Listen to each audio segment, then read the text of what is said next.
Welcome to Finding Your Casual Magic. This is the series where we find beauty in the little things every day by retraining our brain to notice what is casually magic. Why? We all look forward to the 1% of days in our lives that are extraordinary, like the birthday, the wedding, the job promotion, but 99% of days in our lives are just ordinary, spent in ordinary moments. And wouldn't it be sad if we only allowed ourselves to feel joy 1% of the time? Hi, hello, my name is Jade, and today we are talking about finding your casual magic in severe moments of uncertainty. If you're going through a tough time right now, I guarantee that today's episode will give you new perspectives on how to get through it. If you've ever been to a hospital and noticed the sterile environment, you've likely seen the swarms of overworked medical staff, the harsh lights brightening the already eerie whitewashed walls, the cries from major life events happening room to room. And it's hard to imagine spending 20 years of your life calling this your second home. As Tilly Rose says, being ill is not a choice. No one ever ponders their vision of the future and thinks, hey, maybe one day I'll be a patient. Tilly's life has been a series of GP waiting rooms, A&E departments, and hospital wards. And yet amongst all of this, Tilly Rose wrote an incredible book called Be Patient. Guys, I read her whole book in 2 days. I can't describe how much this book made me cry. It was like, I actually almost I didn't want to pick it up again because I knew I'd be sobbing. It's so emotional, but also so funny, so heartfelt. More people need to read this book. It completely transformed the way that I view our healthcare system and its failings and what needs to change. And also because it's written like a fiction novel, I feel like I have been Tilly. And I feel like her family are like these wonderful characters in my life that are like heroes. It's just a fabulous book, and I cannot wait to interview her today. So welcome to the podcast. Hi, Tilly. Hi, thank you so much for having me. This is so exciting. I'm on accolade hearing all of that. Of course. Honestly, I could probably ramble on like the whole rest of this episode just about how much I loved your book. That's what I love to hear. So guys, this is an incredible book. No, that is so good. And it's lovely to hear that you think that it needs to be in front of more people's eyes. 100%. That's what I want. That's what I'm aiming for. So on every episode of Finding Your Casual Magic, we have 2 little rituals to start us off. The first one is members of the audience will send in a little moment of casual magic and we can just listen to it. Lovely. I actually haven't listened to this before, so this is my first time. It's from someone called Frauke. Hi Jade, I hope you are doing well. My name is Frauke, I'm 24 years old and I live in Belgium, and I really want to share my casual magic of the week. This week I was working again with my colleague Tim. He is 46 years old. I really like him. We have a great connection. We are great colleagues. But it has been, I think, 2 weeks that I saw him because I was on vacation. So it was a long time that I saw him. And I told him that I was really glad to see him again and to work with him again. He told me, I really like your presence too. You're always joyful. And I said, no, I'm not always joyful. Sometimes I'm feeling sad or not good. And he said to me, I know, you're right. You're not always joyful, but even when you are not happy or joyful, you bring a really joyful presence and atmosphere. And I was really touched by that. So that was my casual magic of the week. I hope you have a really good day. Bye! Oh, lovely. That's so sweet. That's so lovely. Acknowledgement. That's what everyone's searching for, and that's what's been given there. And like someone crazy, bringing something. Yeah, how he could have been thinking that the whole time, but to actually say it out loud. Yeah, and to hear that. That matters to say it for sure. We all need a colleague like Frauke. To boost you, a cheerleader. Yeah. And with that, we also like to start every episode by just taking a moment to ground. I don't know if you're familiar with meditation. Yeah, it's been suggested that actually as part of my healing now with all this recovery from illness, that actually meditation can play such a key role in shifting our brain from this kind of fight or flight response into more of a relaxed state. So I'm here for it. So any of you guys listening, if you are in a comfortable environment to do so, I would really invite you to just kind of sit down, maybe get ready to close your eyes. But also, if you're commuting, if you're cycling, if you're driving, it's also okay to just take a moment and appreciate your surroundings. I hope you all come away from this minute feeling lighter and clearer and ready to get into today's episode. Take a second to connect to your environment. What can you see right now? What is the temperature like? Are you in a room? Are you outside? And if you feel comfortable to do so, gently close your eyes. Start to become aware of your breathing. Relax your shoulders, relax your jaw. Notice where you can feel the breath in your body. Maybe noticing the rise of your chest and belly at the inhale and fall on the exhale. Imagine yourself rooting down into the ground. Each breath is a reminder that you are here, right now, supported by this very moment. Feel the peace and possibility in this pause. You are enough, exactly as you are, from one breath to the next. For the final breath, I want you to imagine breathing in a bright white healing light. Allow it to fill your lungs and heart with positive energy. Imagine your whole body beaming with light. And when you exhale, imagine sending this good light out into the world. And when you're ready, you can open your eyes. Welcome to the episode. Lovely. What a lovely way to start an episode. I'm all zen now, ready to go. I think it can be such a nerve-wracking thing to go on a podcast, it's and all often, calm. you can start it with a certain energy. Taking that breath. Yeah, lovely. Yay. So Tilly, I know you've probably had to rattle this off to a million GPs in your life, but I would love to take it back to the start of your condition. I'd rather rattle it off to you, so this is a bonus, yeah. Day one, when I first became unwell, it was age 10, and like a lot of children, I ended up having appendicitis, which, to all intents and purposes, was just a one-off, horrible occasion. Mine was a little more extreme, as always seems to be the case, and my appendix actually burst, but we thought it was just a one-off occasion that I would recover from and life would return to normal. And sadly, that didn't happen. And in the years that followed, I developed this whole host of quite bizarre symptoms, none of which really fitted together. One of the main ones being recurrent pneumonias. So I was in and out of hospital requiring IV antibiotics for repeated chest infections and pneumonias.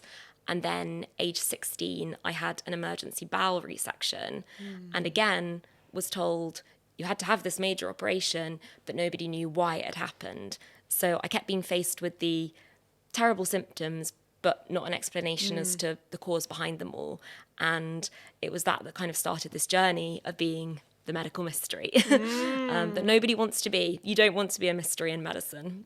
Yeah, because being mysterious in so many other parts of life can sound cool, right? Like, Yeah. oh, I love being a mysterious cool girl. Yeah, it's so But true. You don't want to be a medical mystery. No, I say that in the book. Like, it's cool to, be the girl at school who dyes her hair in accordance with the lunar calendar, or the guy who is all enigmatic and doesn't message back. But actually being a medical mystery, it's just not cool. And you just want answers. Yeah. And that's what, for so long, I wasn't given. And the phrases that doctors come out with of sort of very unusual presentation, a confusing picture, they're just phrases as a patient that you really don't want to hear. Yeah. And the longer it goes on for, sadly, the longer you keep hearing those phrases because you start being passed from pillar to post in desperation, trying to search for those answers. Yeah. But I think it then becomes also a mindset within medicine that this case is complicated. This isn't something we're just going to solve overnight. And So that's should what we even happened to try? me.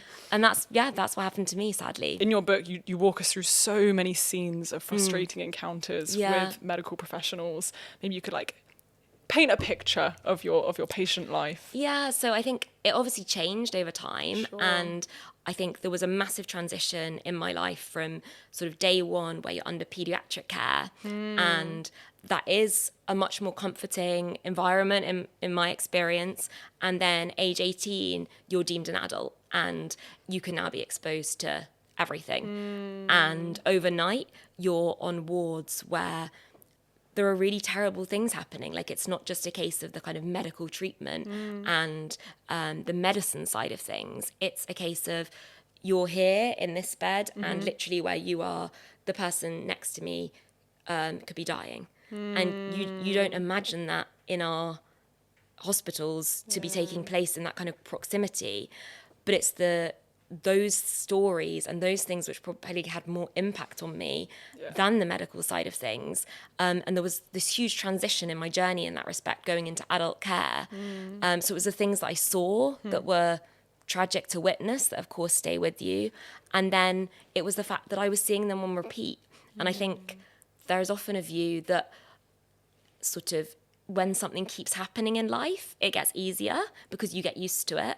And I say, actually, being a patient, like, it's not one of those things. It gets worse because you know what to expect. You kind of anticipate the pain and the procedures and how the doctors are going to react before it actually happens. And I use the example of, like, if you're stabbed with a needle once and you have a blood test, like, that's pretty painful. Nobody wants that. But if you're stabbed with a needle 100 times, that's even more painful. And that's what my life kind of became, that again and again these situations were arising and these things were happening. And as you say, I was having these interactions with medical professionals that became much more difficult over time because my case became more complex. And a big problem I found with our system is that multiple different parts of my body were not working properly. But rather than viewing the body as kind of a holistic whole body, you're sent from ologist to ologist. I say, like in the book, I refer like a hot potato. I was literally just being passed problem passed with around. the lungs now. Yeah, okay, off your respiratory, off you go. And it's like, and it was literally like that, just being passed around. But everyone only looked at their separate parts. So your lungs were in isolation to your tummy. But actually, in the end, it turned out, for instance, in that example, that I had tuberculosis, which explained both of those things, but connections weren't being made. So I think, that's what I kind of really missed out on, was this holistic approach to medicine, which is something I really want to advocate for moving forward for patients. Yeah, incredible. Yeah, just to like quickly talk about, what you experienced in those wards. I find it interesting how in day-to-day life, if someone around us was to pass away, we all recognise the grief that comes after that, the trauma that can be induced by an experience like that. Yeah. And yet, because you're a patient, suddenly it's all it should be fine. It should be fine for you, right? It's not an assumption that would hurt or that you'd need any kind of aftercare. No. And you're already in the pain of your illness, but now you're having to deal with like these traumatic feelings of the people around you. Completely, it's something that I think is completely unprecedented and no one prepares you for as a patient. No, and I think exactly the point you're making. I don't think people stop to think about that very fact, that there's often the phrase, oh, it happened in a hospital, oh, she died in a hospital. And actually, as you say, if you stop and think about that, does it make it any better? Somebody's still died, and potentially somebody's died next to you. And as you say, I use the example in the book that if my auntie was at work, she works in finance, if she was at work and her colleague passed away next to her, she would, there would be compassionate leave, there would be therapy, there would be time off work. Yeah. But you're in a hospital bed and you're actually trapped, that you can't get out of that situation. Like, you are stuck in that bed and this potentially horror scene is happening next to you. And you're left with the memories of what happened. You're remaining in the very place where it happened. And you're feeling and hearing all of the emotions of what, say, that family in the next bed are going through. And the way that hits you, I mean, of course it stays with you, but you have no choice but to just kind of keep going and survive. And the same goes, I think, for the staff. I've got a scene in the opening of the book with one of the nurses where she's witnessed someone passing away. She's then expected 20 minutes later to be changing the next bed's catheter. And it's like there's a complete disconnect between what somebody's just witnessed and what they've gone through because it's happened in a hospital. And I think there's an acknowledgement there, both for members of staff and for patients in that system, that I just don't think is given at the moment. No, I'm so glad you're shedding light on this. And then this whole element that you were raising about doctors not having a holistic view of you, do you think that was one of the main reasons that contributed to them giving up on your case? I think so. I think that it ended up being that this concept of labels really became quite restrictive. And if multiple areas of the body are going wrong, as was the case with me, they're almost not looking beyond that. And as a patient, you don't have the power to make anybody communicate.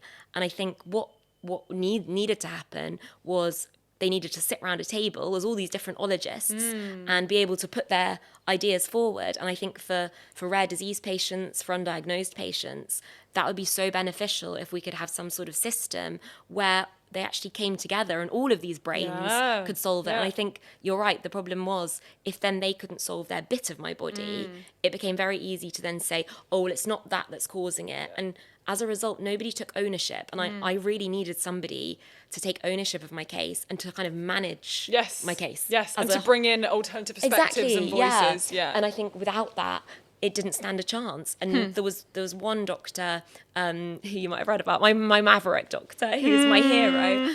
And he was probably the one person on this very long traumatic admission who took a different approach and did try to bring in the different disciplines, did try to look at it more holistically, but he was bound by a system again, which said, well, you're an infectious disease doctor. Tilly doesn't have an infectious disease. You can't keep pursuing this. So even somebody who wanted to help me and wanted to and had the mindset and the brain and this, highly intelligent brain that I believe could have solved this, the system didn't allow him. Crazy. Which is terrible. Yeah. And also for the doctor himself, like, where does that leave you? Yeah. Like, in morally, terms of motivation, right? morally, like all of these things. Yeah. I think that's a really futile position to be sure. in. Yeah. And then you're just expected to leave this case, not knowing if this person's even going to make it, right? No. You have the desire to help them, but you literally cannot. And you think there might be a solution out there, but you're not allowed to offer it, which crazy. Seems mad. Yeah. Yeah. That has to change. 100%. It does, yeah. Yeah. And part of what you were voicing in your book was, how you can't force anyone to help you. No. And something I found about your book is that it felt so delightfully, painfully British in your approach to How polite I was trying to be. right? Yeah, you're right. No, because someone would be giving you advice that was Yeah. actually awful advice, and you'd kind of just have to be like, thank you. Yeah, Or you're the number right. of times that you would apologise for, you hadn't done anything wrong, Yeah, it's for interesting just you being a picked up on burden. that. You know, it's literally their job to help you, but you're Yeah. like, I'm so sorry. You're just constantly reinforcing gratitude. Yeah. Your mum is having to apologise constantly, and you bring up this point of before you suggest anything about what you think could be happening with your body, you have to say, I know I'm not a doctor. Yeah. I know you're the expert. So true. But I have an idea. And it's like almost you have to placate their ego before you can suggest anything. No, super I'd love observant, to hear yeah. more about... No, you're really observant that you've picked this up on that, politeness. because I try in the book, I try not to make any judgments, and I try to just say everything that happened as it happened. And you're right, you've picked up on it, because they're the things that did keep happening, like saying sorry all the time when I hadn't done anything wrong, like apologizing for being in a hospital bed or for taking up their time, or You're in like, agony. and you're like saying sorry and them, thanking people, as you say. It's a phrase you've used, and it's a phrase my dad's used over the years, that you're thanking somebody profusely for actually maybe just doing their job, and not necessarily, and of course people who go above and beyond, like incredible, but you're doing it, and it's a sad thing to say, but you're doing it and you're almost playing a game. And you're playing a game because you know that staying on the right side of these people is ultimately what's potentially going to lead to you getting better. And however rudely sometimes, however horrible in the way that they approached me or spoke to me, if I had responded in the same way, then I knew for certain that the outcome wasn't going to be good for me. So you end up kind of entering into this game where, as you say, my mum was furiously doing all her research behind the scenes, but had to not be seen as this Google doctor who thought she had more knowledge than the doctors. It always had to be a case of, I'm not a doctor, but could I maybe just tentatively bring this little idea forward? Please run this test. Yeah, and like, and she couldn't boldly just, what we wanted to say is, right, we've got all these ideas, we've done hours and hours of research, can you please do these? But that wouldn't have gone down well. So it was playing a game, and it's a game that sadly I hear from so many patients on my like Instagram community that they're all having to play as well. Wow. And it's a very vulnerable position to be in, where somebody else has control of your life. And I think that's one of, for me, the worst feelings about being a patient, that your whole life is in someone else's hands, and you can try and take a bit of agency and control over that by, say, doing your research. But even then, it's still down to whether or not they'll run with it. So how you approach that ends up having to be something that you're navigating. And that takes up so much brain space 100%. when you're ill. You are really literally in agony. Yeah. You're sitting in a hospital bed, like reliant on these like IV drips and Yeah. stuff. And yet somehow you're wasting your limited reserves on making them like you effectively. Yeah. Because if they don't like you, they won't help you. And how crazy is that? Yeah, and taking a bit of control back and trying to hope that maybe, as you say, maybe then somebody will just stick their neck out a little bit, and along the way that did happen at times. But it's a very vulnerable position to be in, I think, to have that power completely taken away, and something that I don't think a lot of people from the outside, until they experience it themselves, I think there's a view, you go into hospital and they make you better. Yeah. And of course, I'm not saying, of course that happens in lots of scenarios, and I think more straightforward scenarios where they know what's wrong with you, where there's this solution and it's all much more clear cut. But for people with chronic illnesses, for people with rare diseases, undiagnosed illnesses, it's a very different picture.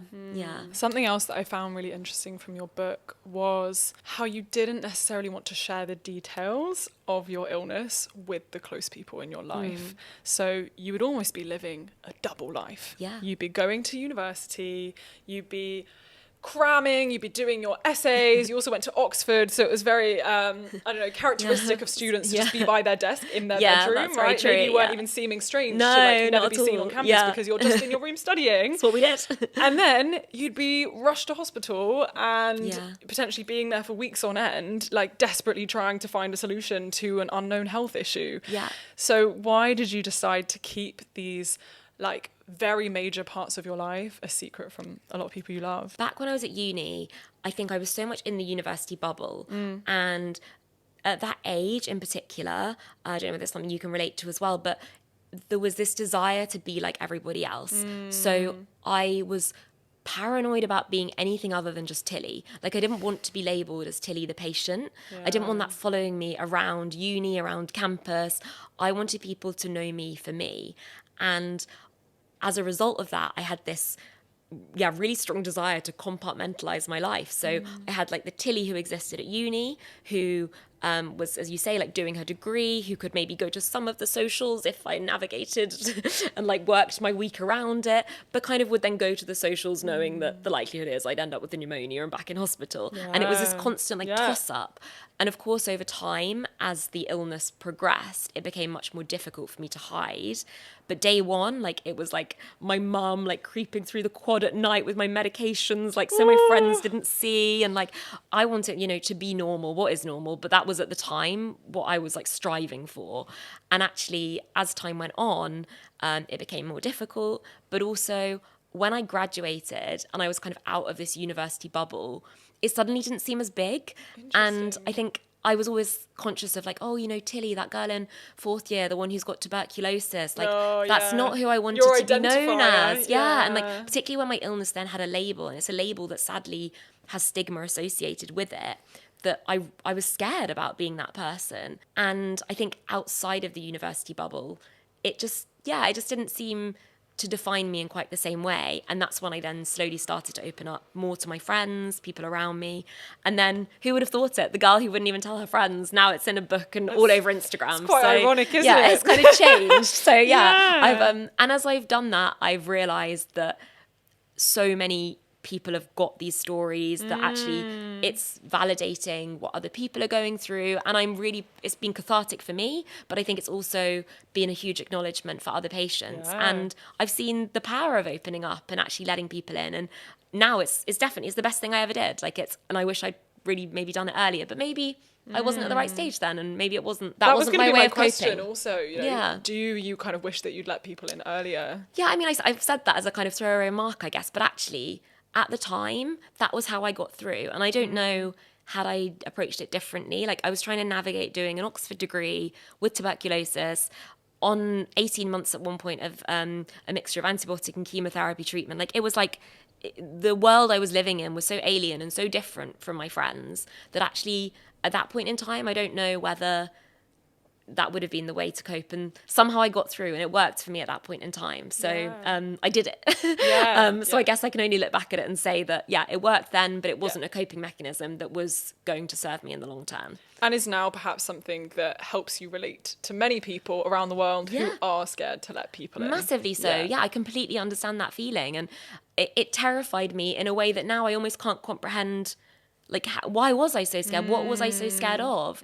But you're right. And there are so many people out there who are still terrified of being defined by that label. What advice would you give anyone who maybe is struggling with something that they're scared to let anyone close to them into? I think it would probably link back to what I was saying about labels, and that what I have seen through Be Patient and through my Instagram is that whilst the patient side of my life has become like a big part in terms of what I'm showing, there are all these other parts of my life as well. And there are, like, you're still a daughter, you're still a friend, you're still a partner to somebody. And I think it's acknowledging that whatever this is that's bringing you down, that maybe is a side of your life that you want to kind of hide away, that's not the only side of your life. And it's kind of seeing the broader perspective on that you're so much more than just the patient. Like, I'm still more than just the patient, like, despite this book and everything. Sure. That's one part of my identity. Yeah. And I think an interesting thing about shame is that the real antidote to it is to shine light there. Like, when you actually own something, it generally becomes a source scary. of empowerment. Yeah, it's way less scary, and it lets sure. you connect to people more deeply. Definitely. Something that you're also very vulnerable about in your book is your relationship to almost guilt. And as someone who's a hyper independent, eldest daughter kind of person, wanted to do everything alone, wanted to be seen as highly competent, I can't even imagine how difficult it was to be put in a position where you have to let people help you. You have to rely on medical professionals, but also you had to rely on your wonderful mum, on your family, on your partner to kind of get you through these times. I'd love to hear more about what that mental journey was like for you, kind of being so reliant on these people that you love. No, you're right. And in that respect, I'm very similar to you. And I've always wanted to be independent, and I wanted to be able to, do everything myself. And I hated that as a side of patient life, that your life, your day to day is so reliant on other people. And that can just be the little things, like someone needing to go to the shops for you, or cook you dinner, or drive you places. But actually having those small things taken away, it really exposes just how different your life is to kind of other people around you. And with that does come, what did for me, this sense of guilt that you're also impacting the lives of the people around you. So I think particularly in a relationship, that's really difficult to be feeling, not that my partner ever made me feel like this, but you feel it regardless, right? That you're like a burden in some way, or that you're holding them back. And then I look at my parents my mum, who's literally devoted her life to like being my medical detective, sleeping in chairs in hospital by my side, like night after night. And Be Patient has become her life. And that's really, really sad for me to see, because this isn't a life I would have chosen for anybody. So it does come with a sense of guilt. But then I think she says, she loves you. She does. And I was going to say, with that the guilt comes with love, right? Because the reason that I feel sad seeing them in this situation is because I love them, and I don't want them to have to be dealing with that. But it works both ways. And they always say, bless them, I mean, I've got this incredible team around me, that they wouldn't be happy if they were, my mum's like, well, if I was off on holiday now and you were stuck in a hospital, she's like, I wouldn't be happy anyway. Like, that wouldn't make me happy.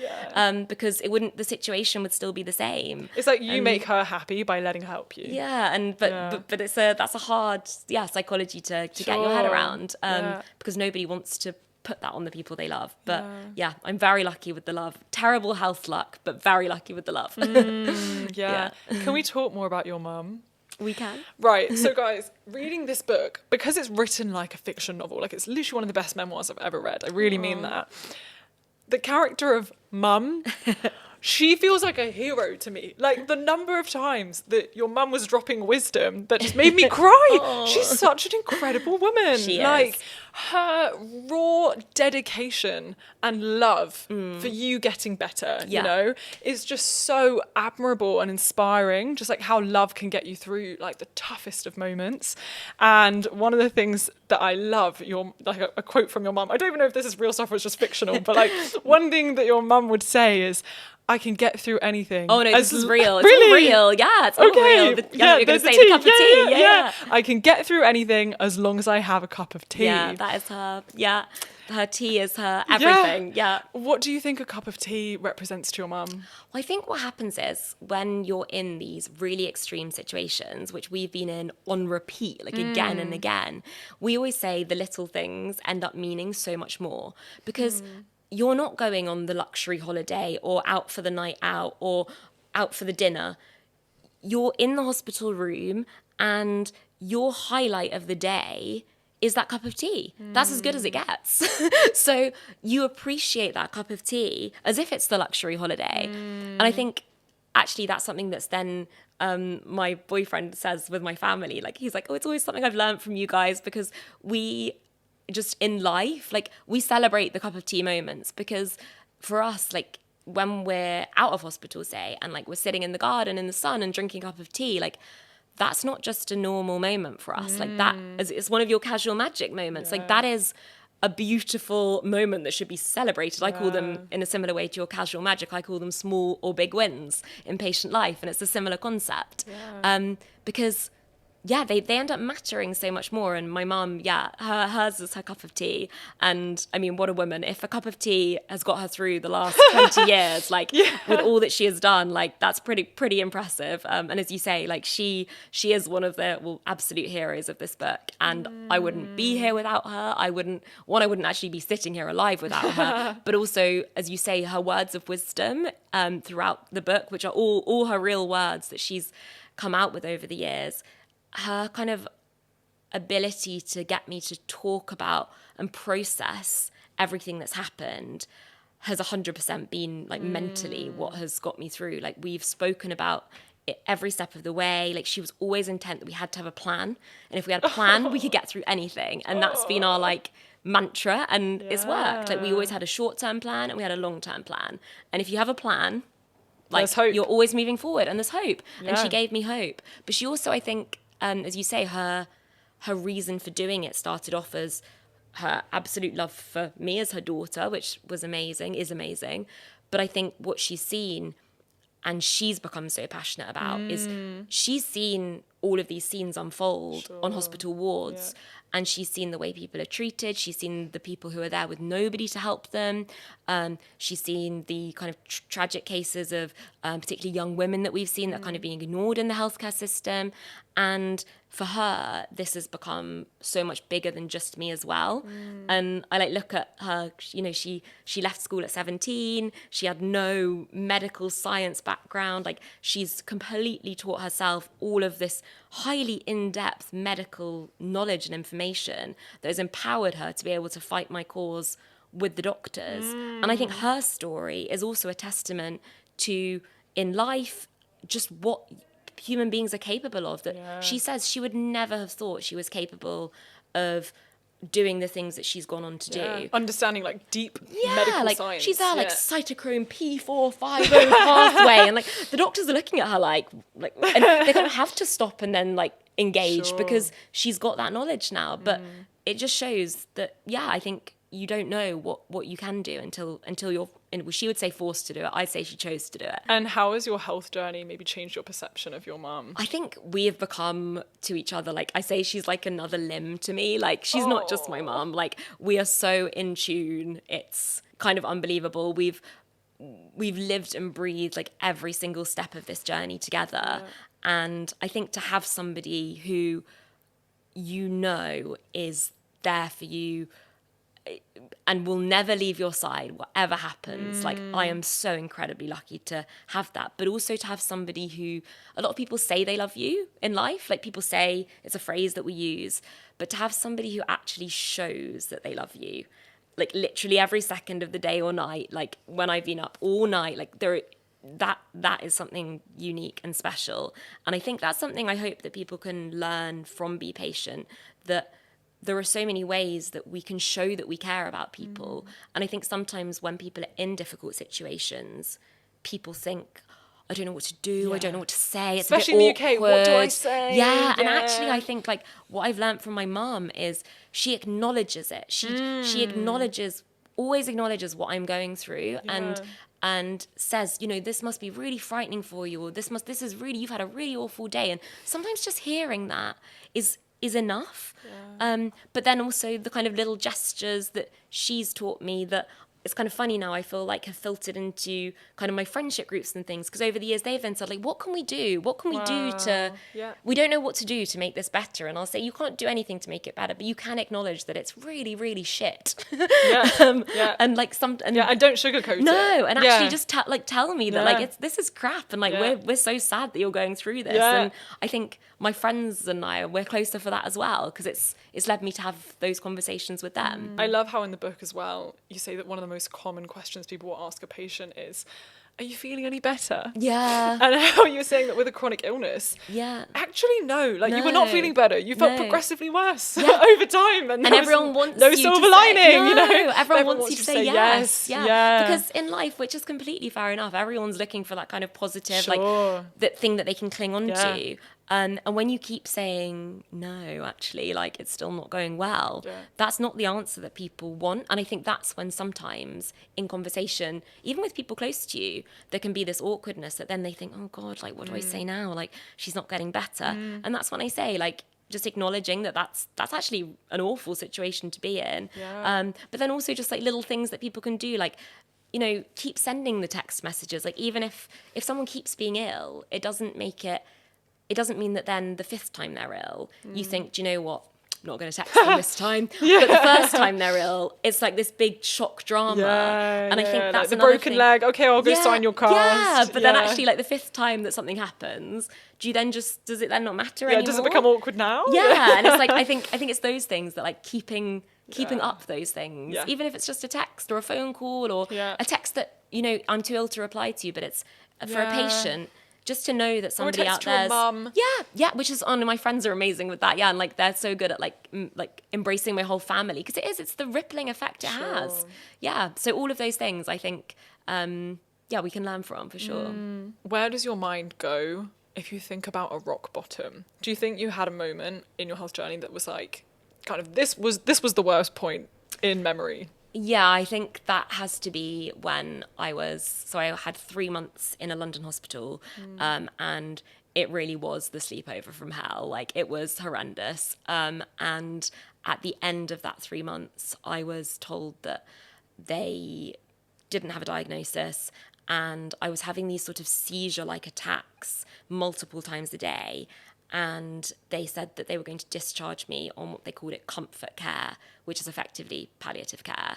And that was like trauma. Like I remember crying from the moment I heard those words all night. And I mean like all night on this open ward. Could you also explain what palliative care is, maybe for someone who doesn't know? Sadly, when they're basically saying there's nothing more they can do for you, and they will just try to make you comfortable until you pass away.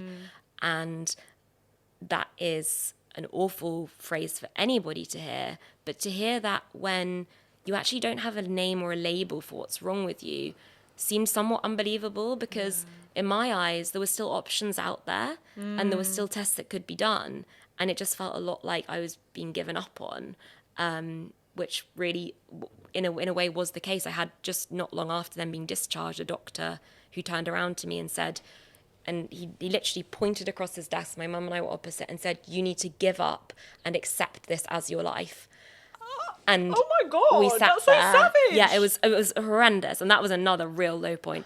And I thought, you don't know us. We're not giving up. Like this your is mum's not, like, I've got another plan. Yeah, literally, and it was like, but to be told that as a Wow. patient, like, where does that leave you? And if I didn't have someone like my mum fighting for me, like I was so ill, and where does that leave you? And the quote-unquote expert, the only one who can solve it, is telling you that. So I don't know where that leaves you mentally, physically. Like that was a real low point. But as my mum's phrase, hold on. Like, she was like, you just got to hold on, because you just don't know, like, you know, what's around the corner or how things can change. And that is the thing about patient life. It's a roller coaster, but someone or something can change And let's talk about how you managed to find that change. Like, how did you manage to receive your diagnosis? It was crazy. It's crazy, yeah. Yeah, so when I was in this London hospital and I was basically being discharged on this comfort care, I decided I had nothing to lose by posting on Instagram and basically saying to the world, does the world have any ideas? And it was unbelievable.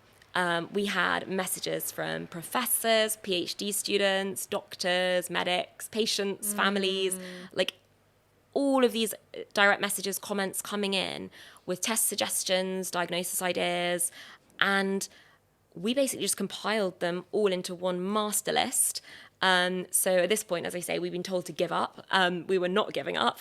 Instagram then joined force with us, and we had this master list from this incredible group of strangers, and that's what made it unbelievable for me, that people had stopped in their day and gone out of their way to try to help me, and they didn't know me, and that was amazing. And so, really restored our faith in human beings again. Yeah. And we put this master list together, and my mum then spent the next year relentlessly back to her research. And I mean, up till 4 a.m. every night, she working her way through the list.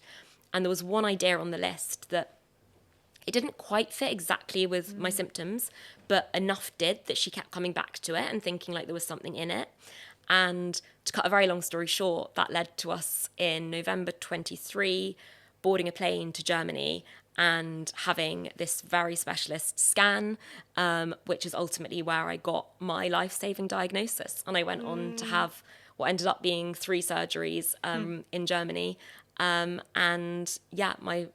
They saved my life. They changed my life. And Instagram also changed my life because that was mad how it came about.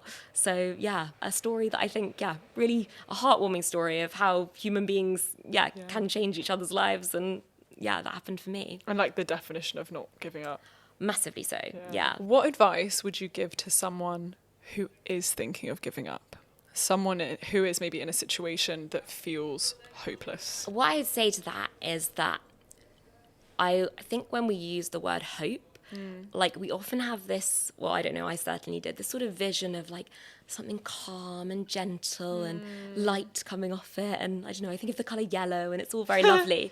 But actually, hope is visceral, it's raw, grit. It's grit. Yeah, it's the person who's got cannulas hanging out of them, covered in bruises, traumatized by what happened the night before.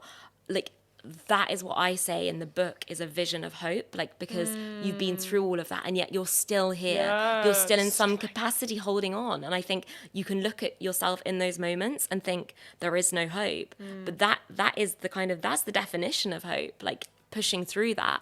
And what I would say is that you can be trapped in this awful, awful present, as I was, again and again. But my mum's words were to hold on, not for the life that you're living, but for the one that is waiting for you. And you never know what is waiting for you. None of us can know that. And just that little ounce of, I guess, uncertainty about the future can seem terrifying, but uncertainty also offers us possibility and positivity, because that means that there's also that little flicker of hope that something could change. So I'd say to kind of reframe how you see uncertainty. I love that answer. How would you nurture your imagination of the future when you were in those bleak moments? How would you kind of give yourself these positive visions that kept you going? I think one of the things that my boyfriend and I did, we'd be on these horrendous hospital wards where there were just the smells, the sights, the things that were happening around you, you couldn't escape from. But we do the escaping in our minds. So I'd say to him, okay, take me back to the flat. And then he'd talk me through just an ordinary day at our flat where we'd wake up in the morning and have a coffee and be reading a book and the sun would be shining, and he'd kind of, I guess, a visualization type exercise, but about just our normal everyday life. And I just used to dream of being back in those scenarios. And now it's really wild to be back in the UK and have actually woken up and sometimes I'm oh my God, we're doing that thing that we visualize or we said about, and it makes it all the more special. But yeah, I think we could only escape in our minds. We were trapped on these wards, and there was nowhere else to escape to. So that was the only way of doing it. And like talking, telling stories, getting a bit of an insight of life outside the hospital, I think was really key. You've got to know that there's this life out there waiting for you, because you become kind of institutionalized in this weird bubble that none of your people are in. It doesn't feel like the real world. No, and I think you need the real world to cling on to know what you're fighting for, I think. I find it interesting how most of us dream of grandeur, like whatever it might be, wealth, or, you know, grand things happening in our life. But the fact that you romanticized what might seem very mundane to a lot of people, how has that changed your perception of the ordinary now?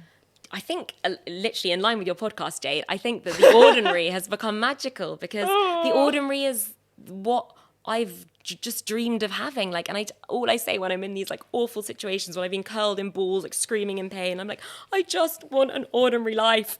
That's all I'm dreaming of. Like, nothing grand, nothing spectacular. Like, just to be able to wake up, to walk to my local park, to see the blue sky, like to have a laugh with my friends. Like that is everything. Like, and I think it's given me, such an appreciation for those moments. And I truly believe that forevermore now in my life, I will never take those things for granted, because I've been through too much to not appreciate them every single time. And the same with my family, I think, and my boyfriend. Like, we've dreamt of those times for so long that when they happen now, like, they are really special, and they will continue to be really special. What would you say to anyone listening in order to get them to see their everyday life in a new way? We can like go through life and we're all so busy and like just head down, kind of not giving those moments the kind of the thought and the recognition that they deserve. And it's only when those moments are kind of taken away from us that maybe we start to realize that. And actually, people following my Instagram who aren't patients, who are living very healthy lives,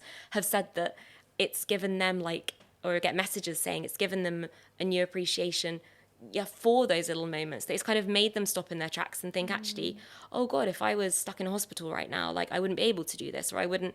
And it's maybe stopping and having an awareness about what other people are going through, which I think makes us then appreciate the good things in our life as well. Rather than like complaining about being in traffic. Yeah, it's like, I could be somewhere so much worse right now. Yeah. And it's not like, I don't think the kind of toxic positivity is good either. Having that time to kind of just stop and savor in certain situations. Also, like, it makes life so much better. Like, if you can sip on your coffee and think to yourself, this is like a lovely, incredible moment, like, you're going to have a way better day. Like, it's a nicer way to live. So where is Tilly now? Where is Tilly now? Well, in a better place than she was. Yes, she's here, alive, which is after what I was told a few years ago, is a pretty great place to be. I have, as I said, I've had my 3 major operations, which I went through, and they're all fixed now. Sadly, as a result of being ill for so long, and what ended up being these vascular compressions that went undetected for so long, it's caused various different problems in my body, which we're still sort of ticking off, and we are ticking off. And I've got this incredible team of German medics who have been devoted not only to just letting me live and like, as in be alive, but actually to allowing me to like live some sort of life that I can enjoy and actually embrace.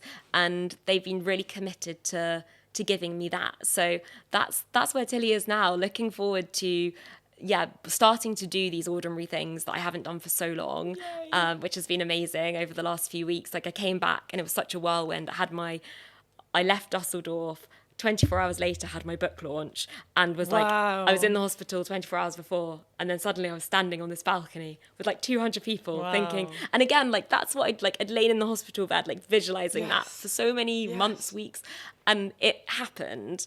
And I think, it's been a bit of a whirlwind, but the bigger plan is I've seen too much in our hospitals, in our NHS, in our system. And this story is so much bigger than just me. And I am now passionate about making it my mission to change patient care. A big thing that I've seen on my journey is that a basic level of care in our hospitals has sadly, in many cases, been lost, which becomes evident in the book. I'm not saying everywhere, but I've seen it enough times now that it's happening. Yeah. And that it's not just a personal issue with these staff. No, it's not just a one-off. This is issue. a system, and it's a system that needs to change for the staff as well. And it's been great because actually the feedback from doctors and nurses who have read Be Patient, we're all on the same page. Like we're all needing this system to change. Yeah. And moving forward, I very much believe that the government can have all these kind of fancy, long-term, complicated plans for the future.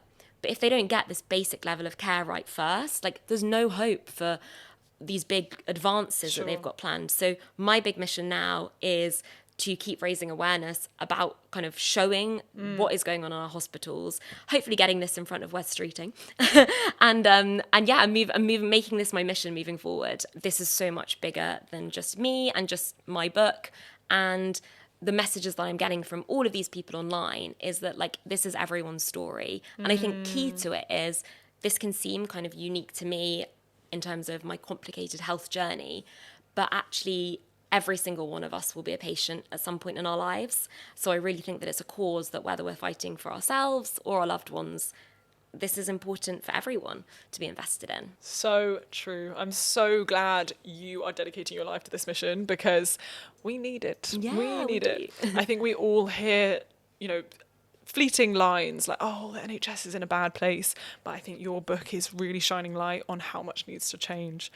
I would love if you could paint me a picture of your dream healthcare system or some of these changes that you'd love to see now. Yeah, so one of the changes I would love to see is for Be Patient to be on the medical curriculum, because I think that whilst all of the science books obviously have to be on there, and that's a really key part of learning in medicine, I think actually the human side of what it is to be a patient is sometimes what's missed in the training.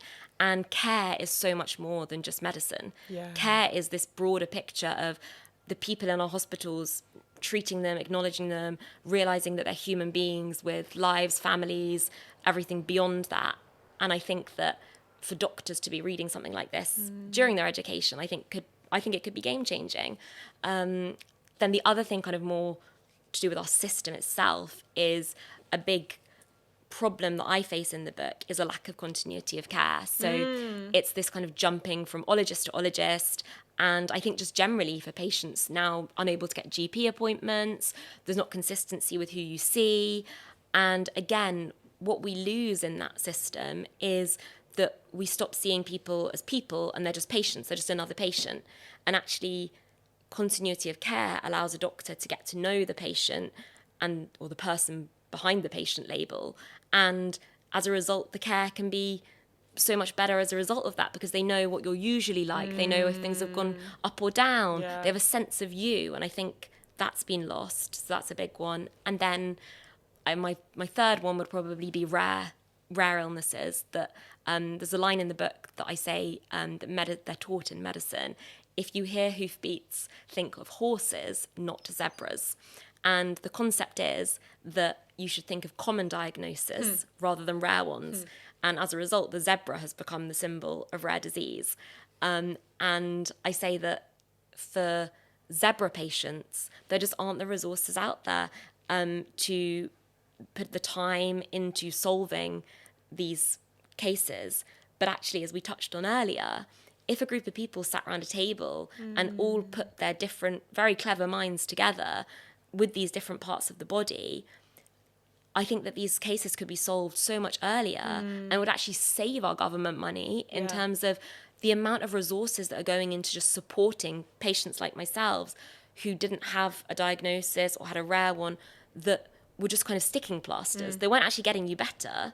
But if we could get these people better, get them back to work, mean that they weren't reliant on carers and medical support, actually, I think those preventative measures would be a much better outlook for our system than just sticking plasters when it all goes wrong and it's deemed too late, sort of thing. Yeah. I love that. Wow. Tilly for health minister. Yeah, yes to that. Patient minister. Patient minister. Yeah. Tilly, this has been so enlightening. Thank you so much. Thank you so for much. sharing your story with so much vulnerability, but also thank you for advocating on behalf of patients and just what needs to be seen in the healthcare system. yeah, very inspiring. Well, thank you for having me on. Yeah, as I say, this is like, I'm all about getting the patient voice out there, and having a platform like yours to be able to put it out there is incredible. And I think it links so well to your general theme, because I do believe that patients really sum up your casual magic. Like so many patients that I come across, they are often the kind of happiest, full of energy. They're there like appreciating every moment when you meet them. And yet behind the scenes, I know that they're having these, potentially pretty terrible lives, but they're celebrating those casual magic moments in the everyday because their life has illuminated that for them, I think. So no, I think it's really enriched my perspective of casual magic, because obviously I preach this, I believe in it, but like in many ways I live a very good and easy life, and so I think knowing that these concepts still really matter when you're going through tough things is just really important. No, I think it's great. It's perfect for patients. I'll be sending them your way. Yes. Lots of casual magic. Everyone read, be patient. But also your book is so funny. Like I hope that this episode as well kind of shows everyone that it's not all just it's not doom and gloom. It's not just doom and gloom. Like there's there lightness, are there's humour, there's levity, and you're just a phenomenal writer. You studied English literature at Oxford University. Let's be real, you know how to write. And I just hope more people can see this book. Oh, thank you. Well, thank you for giving me the opportunity to get it in front of more people. It's great. We have a final little ritual. What was the moment of casual magic for you this week? This week was that for many years, I used to say, I had a phrase that when the bluebells come, it will be better. Because quite a lot of my treatments, just as it happened, ended up kind of coming to a head and finishing around kind of May, springtime. And the bluebells have always been like my little goal each year. So this year it's happened again, and obviously I was in Germany, and I was back at my parents' over the last week, and I was sitting in the sun and the bluebells were out in the woods, and that was my moment, just like looking at the bluebells and thinking, I'm home and the bluebells are out. And it was just a really beautiful moment that I've dreamt of, manifested for so long. So that's so beautiful. That was lovely. And I love, like, I think for a lot of British people, like, winter is such a misery that, like, seeing the bluebells in general is like, oh, we made it through a dark winter. Yeah, exactly. But I love how it has even greater meaning for you, because it meant the end of your care. At the end of every episode, I love to provide you guys with a journal prompt. So if you want to kind of take away the learnings of this episode into your own life, maybe you can take a moment to grab a journal, grab a notebook, grab a pen, or even just open the Notes app on your phone and maybe take a moment to reflect on this question. This week, I want to ask you to reflect on the moments when hope showed up for you, even if it felt small or fleeting. Was there a person or an experience or something you told yourself that helped you move forward during a difficult time? What have you learned since that day? Thank you guys so much for listening. And if no one has told you today, I hope you just remember that you are enough. You're enough exactly as you are, no matter what is going on in your life, no matter at what stage of the journey you are on, you're enough today. And it is always an honour that you're in this little corner of the internet. This has been wonderful. Tilly, do you want to say the last final words? Stay tuned and stay magical. Stay tuned and stay magical.